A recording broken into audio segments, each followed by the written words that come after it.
Hello, magical people of the internet. I am Jen, and welcome to my vlog, I Never Thought I Would, where we talk about doing things we never thought we would do and the fantastic places that they can take us.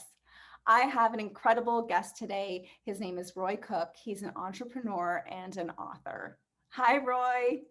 Hi, Jen. How are you? I am well, thanks. How are you? I'm terrific. Thank you so much for joining me today to chat. So, you've had quite an eclectic background. You started off studying math and engineering and physics. And then from there, you got into marketing and you were in charge of marketing for some big companies. And I'm sure along the way, you have done several things that you never thought you would do. Do you mind choosing one of those today and telling us what it is and where it led you? As I look back on my life and was writing this book, I realized I would call myself a failure up until my mid 30s. I borrowed money from women that I was dating that were earning a fraction of what I had and drank too much on weekends. And so felt I was doing dangerous things with my car, like driving into a bus barn at 55 miles an hour, thinking I was on a freeway. I straightened that out. And in 1993, when I was 53, I had a health crisis. I was a member of a small New York based marketing company. I was in San Francisco. And they asked me to lie on a deposition, which could become a court case. And I'm not going to do something like that. I wasn't even involved in the circumstance. So I live in a high rise in San Francisco with my wife, and 2 or 3 times a week I wake up after being in bed, asleep for a half an hour, and I can't breathe. And I'm going, and I run to the window, throw open the windows. I can see all the way out to the ocean over Golden Gate Park. I get some fresh air and I'm feeling good again. But I'm thinking I'm dying when that happens. You can't breathe. And my wife felt the same way. She said, "What in the hell?" So I went to all kinds of doctors. Nobody could help me. None of them. Heart doctors, ear, nose, and throat, none. So I went to a psychiatrist, and I'm telling my story. She says, "Stop, stop. I know exactly what your problem is. You're a person of integrity, and your partners are not. And you love your work. That job was tremendous. I mean, I had cars take me everywhere. I was flying first class, eating in the best restaurants, staying in the best hotels. Um, I say that not to brag. It just, I didn't want to leave that job. And I Mhm. didn't think there was anything quite like that in San Francisco, where you independently run a division of a company. So I said, "Well, what do I do about that?" He said, "Well, you could let it play and see if they change their mind, but I doubt they will on the basis of your reaction with them already. So I think you're going to have to do something else." So at the same time, I was studying a guy I think everybody knows. I'm glancing over his book, Stephen R. Covey, just 7 Habits of Highly Effective People. And Mhm. he had a partner named Hiram W. Smith. Everyone knows the name Covey, but not Smith. But Smith might have had a senior role. And he wrote a book called What Matters Most. And what they talked about were core values. I'd never read that. They said that everybody has 10 to 20 core values that they believe. They were both spiritual people. They believe they came with birth. But since then, people that look into this are not sure. They just know that sometime in your childhood, they're fully formed values like integrity, creativity, um, any number of other things. And they don't change much in life. So they stay the same no matter what you go through in life. Now, that's just the thinking of it. I'm sure if someone like Viktor Frankl went into a concentration camp, it's such a dramatic change that maybe that could somehow bring forth another core value or whatever.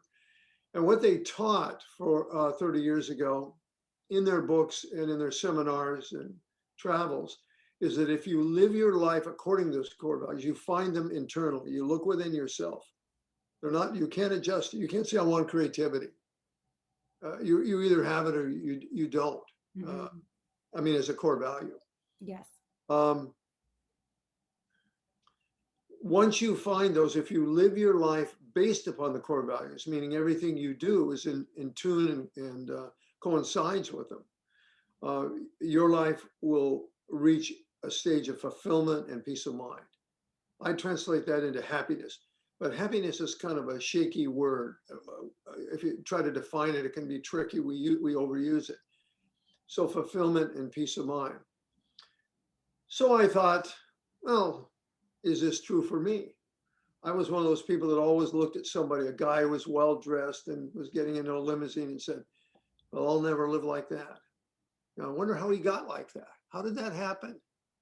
Was he born, to that? Or so I just went about my work. And 11 years later, I found out this was true. I found out during this time, there are about 400 values. And so I have 11.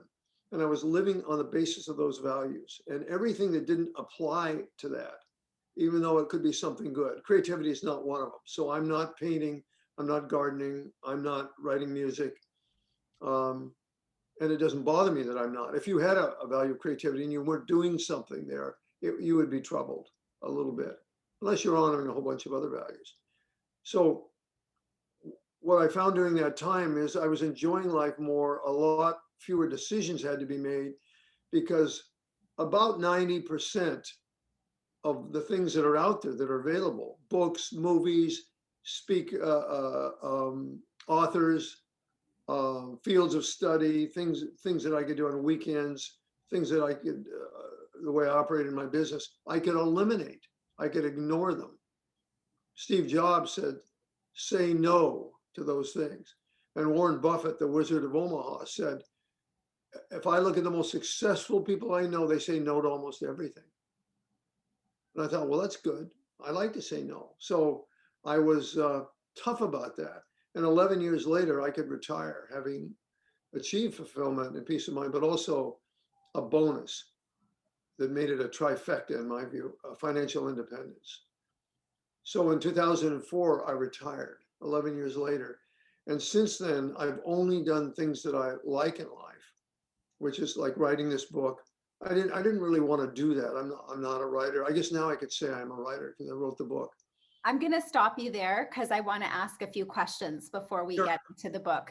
Okay, so you started having, I guess, anxiety or panic attacks because Yes. you were having a clash with your colleagues about what they were expecting of you to do in this business that was super lucrative, super successful, living the high life. And this psychiatrist is the one who identified that this clash in values is what was causing your health problems. It was actually a moral dilemma causing the health problems, not actually a physical function. So you decided to leave this company eventually. How long did it take you to make that decision to leave the company? And then you mentioned that you retired. So what did you do once you left in order to be able to retire in 2004? That's a good question. I'm not sure I can answer that, but I would say probably a couple of months it took me. Okay. When I saw the psychiatrist to when I just made the decision. And one of the things that helped is probably my rational mind. I'm the kind of person that can do spreadsheets. So I put together a spreadsheet. And at the top, there were 3 columns. One was core values, and I listed them down here.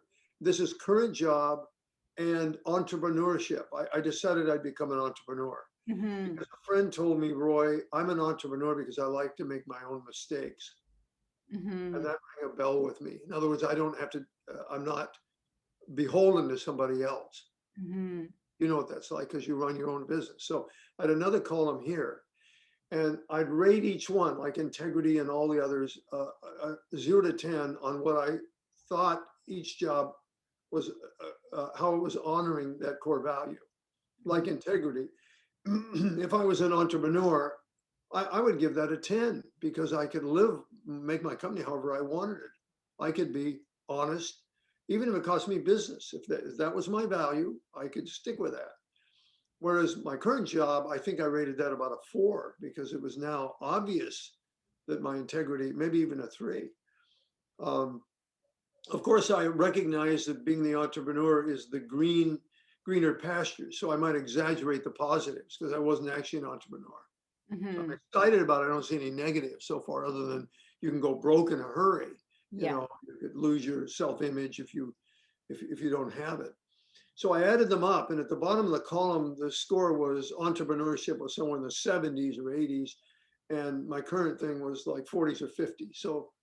So just from an objective standpoint, that was one tool I used. It was a no-brainer, Hmm. and I thought, well, I'll go do this. And then the people that teach entrepreneurship say you need to find a need and fulfill it.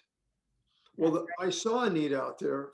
I've been in a rather narrow area of marketing for 20 years, or 63 to 93, for 30 years with, I think, three different companies, four different companies. And I saw that nobody was offering this service that I came up with. Nobody, even to these big guys that had all this money, like Procter and Gamble and Pepsi, where you could probably get it going if you could make one sale.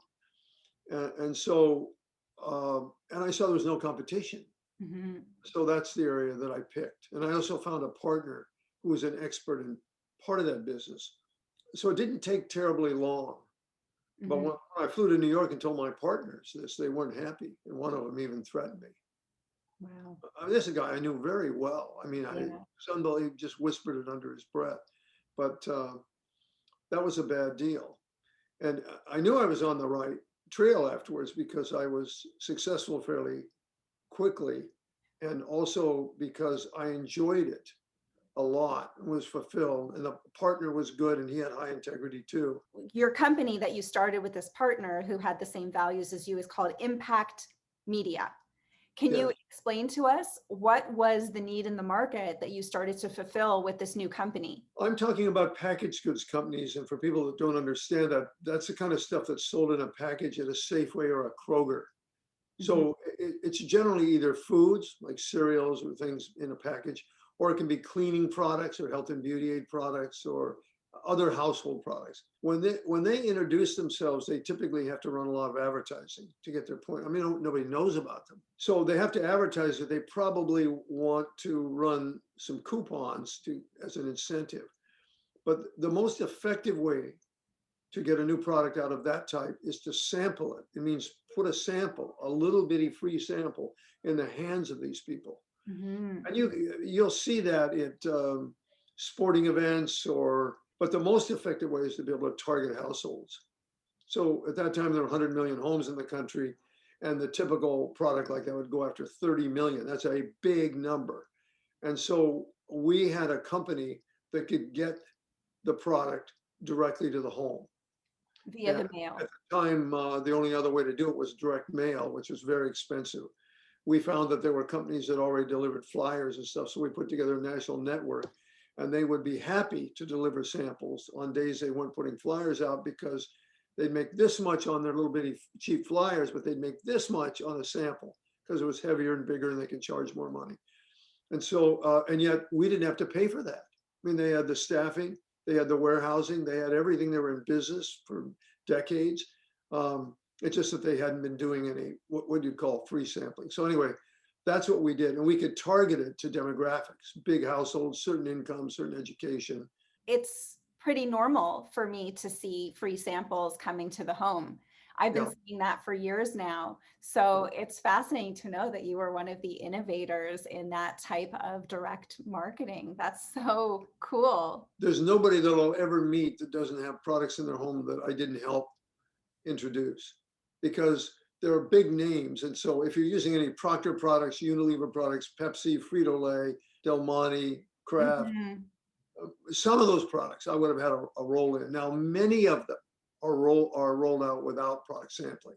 Yeah. Advertising and couponing is enough for Mhm. most of them. And sampling is the most expensive thing in marketing. It's 20 to 30 times television advertising costs. So you better be right. If you're going to spend that money and you're not right, it takes about a year to get the money back. What an incredible journey, because that allowed you to retire within 11 years of starting a company, Yeah, which that is, was nice. and it's not a tech company. With tech companies, we hear of these companies selling for multi-millions of dollars Yeah. within a couple of years. But for an advertising company like that, that's a huge feat.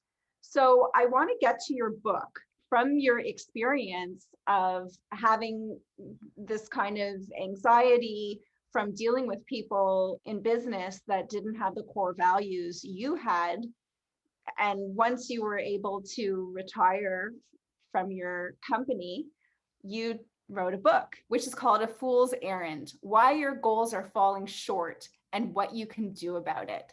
Can you tell us about this book and how it came about? You can see how it could start. Mm-hmm. Here I'm retired, not even thinking of writing a book, and somebody tells me about getting on medium.com, the guy that's head of entrepreneurship at a local university. I get on medium.com and I see everybody's writing blogs. There's a lot of very young people who've got great ideas. So I write some blogs. And after a while, that kind of connects. And I say, I've got something to offer here, because I don't see this being taught everywhere.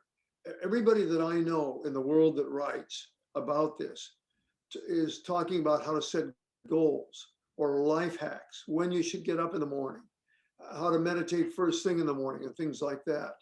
But none of them understand the power of core values. Values precede goals, should always precede goals, because your goals aren't appropriate for me. You're a different sex, a different age, maybe a different marital status, a different way of thinking. You have different values. If we figured out your values, I have 11, we might share 2 or 3 of them, but we wouldn't share the rest. So you're different. So when they start, they can't write. There's nobody on earth that can tell you what are the right goals for you. They just can't. And so how do people pick up their goals? They pick them up from other people who are saying this is a good idea, or a hero that they read about, or a movie star, or somebody that wrote a book.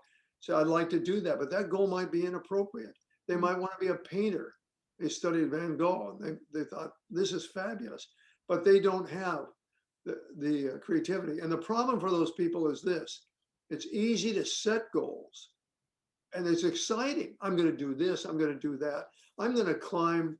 I was a mountain climber, so I'm going to climb 10 mountains, or I'm going to do vertical rock climbing, or, I'm going to walk the Pacific Crest Trail or something like that. But if that doesn't honor a value, what will happen when it comes time to do it, they'll have to use an undependable ally, willpower. Willpower wears out every day, then it freshens up the next day.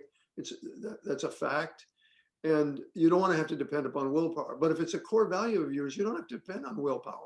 I don't have to depend upon willpower to tell the truth, or I like to learn.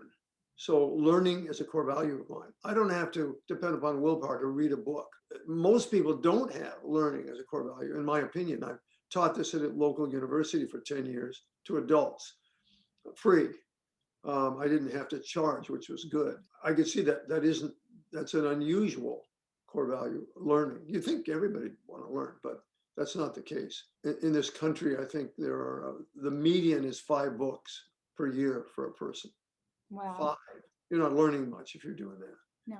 That kind of ties in my opinion, with the median social media use, which is 2.25 hours. Yeah. So those hours, if they were spent reading, would make an unbelievable difference. So I said, I've got something to offer here. This isn't being written about or taught by anybody. That's why I wrote the book. And it's personal that my life is in there. I was a failure early, and then everything changed. But what's remarkable to me is it only changed at 53. I mean, if I were young like you or other people that I've talked to that are way ahead in having another company, I just had jobs up until I was 53. So I was in a job cocoon.